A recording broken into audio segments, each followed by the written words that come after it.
falar um pouquinho desse Santos e Corinthians, para mim um jogo muito decepcionante, né, para o Santos, porque a cara inicial do jogo era muito favorável ao Peixe. Primeiro tempo, o Santos foi muito melhor que o Corinthians, faltando basicamente fazer o gol, levando muita vantagem pelos lados do campo, com o Ângelo pela direita em cima do Piton, principalmente pela esquerda, o Lucas Braga em cima do Rafael Ramos, fez várias jogadas, algumas até que teve uma, inclusive, de um contra-ataque, o Lucas Braga finaliza e o Fausto Vera salva em cima da linha. Marcos Leonardo fez algumas boas jogadas também, tabelas, com o Ângelo e com o Lucas Braga, preparou a jogada para quem vinha de trás. O Ed Carlos começa o jogo muito bem, né, enfiando bons passes em profundidade, assim como o Camacho no meio campo, articulando, o Felipe Jonathan pela esquerda, oferecendo um bom suporte ao Lucas Braga. E o Corinthians meio que sem saída, não conseguia marcar.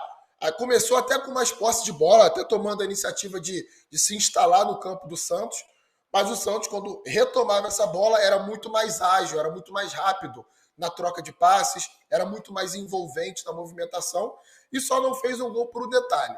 No segundo tempo, o Vitor Pereira faz 4 mexidas do Corinthians, para mim a principal delas, as 2 principais. O Bruno Mendes entra na lateral direita, no lugar do Rafael Ramos, e aí consegue controlar a quantidade de jogadas em que o Lucas Braga vinha levando vantagem para aquele setor. O Ramiro entra pelo lado esquerdo do meio campo, dobra a marcação ali com o Lucas Piton em cima do Ângelo. Era meio que uma adequação do time, né? Depois, como você bem citou, Adolfo, da expulsão do Yuri Alberto no primeiro tempo, no finalzinho do primeiro tempo. Aí o Vitor Pereira, no intervalo, ele adianta o Roger Guedes para ser o homem mais avançado e abre o Ramiro pela esquerda, entra o Bruno Mendes na lateral direita, entra o Rony também no meio campo, foi uma outra mexida, assim como o Duqueiroz. E aí o Corinthians começa a equilibrar as coisas. Antes até da expulsão do Lucas Barbosa, que é uma outra substituição de intervalo, né?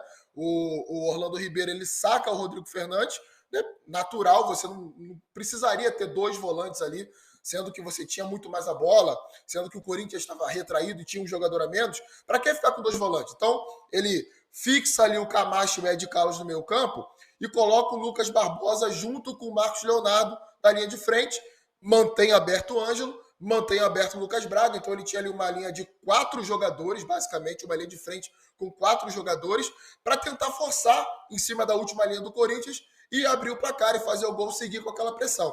Mas as mexidas do Corinthians já fizeram com que toda a superioridade do Santos no primeiro tempo ficasse em segundo plano, e a expulsão infantil do Lucas Barbosa, a gente pode discutir se foi exagerada, se não foi, mas fato é o seguinte: se o meu adversário já tem um jogador expulso, né? O Yuri Alberto foi expulso no final do primeiro tempo, tomou o segundo amarelo. Aí o Lucas Barbosa entra, logo de cara já leva um amarelo, com 3 minutos. 10 minutos depois, tem uma bola que o Ângelo adianta muito para ele, e ele vai meio que deixa a perna numa disputa com o Cássio. Não era para ser expulso e tudo mais, mas se você já tem um amarelo, para que você vai facilitar para o juiz te colocar para fora? Foi o que ele fez. A gente sabe que no futebol brasileiro a maioria dos árbitros usa a lei da compensação. Então, se ele expulsa um jogador de um time, ele vai esperar a primeira oportunidade que ele tiver para expulsar o cara de outro time. Então foi isso que ele fez, acabou expulsando o Lucas Barbosa. Aí o jogo fica 10 contra 10, muito espaço dentro de campo. O Santos precisava mais do resultado, toma a iniciativa de atacar, não cria nada, passa o segundo tempo inteiro sem criar nada e no finalzinho leva um gol de contra-ataque do Roger Guedes. Então é meio que um retrato melancólico de uma temporada bizarra do Santos, medíocre, né? Uma temporada pífia do Santos. Uma campanha horrorosa no Campeonato Paulista, eliminações precoces, tanto da Copa do Brasil quanto da Copa Sul-Americana. É bem verdade que na Copa do Brasil pegou o próprio Corinthians, né? Foi eliminado por um time grande, o Corinthians, mas na Sul-Americana, eliminado pelo Deportivo Táchira, né? Dentro da Vila Belmiro, e agora meio que fadado aí a uma vaga na Sul-Americana de novo no Campeonato Brasileiro. Ficou impossível? É claro que não. Nós temos aí mais 5 jogos pela frente para o Santos. São 5 rodadas. O time não está tão abaixo assim da 8ª colocação, né, que daria a última vaga na pré-Libertadores. Mas é difícil de acreditar. Com essa oscilação, né, um time que não consegue... São 5 meses sem ter 3 vitórias seguidas, gente. É muito tempo. A última vez que o Santos conseguiu 3 vitórias seguidas foi com o Fabian Bustos ainda, lá no início de maio. Ainda na primeira fase da Sul-Americana e no início do Campeonato Brasileiro. Então, Rodolfo, é muito desanimador para a torcida do Peixe essa derrota dentro de casa por todo o cenário do jogo e por todo o cenário da temporada.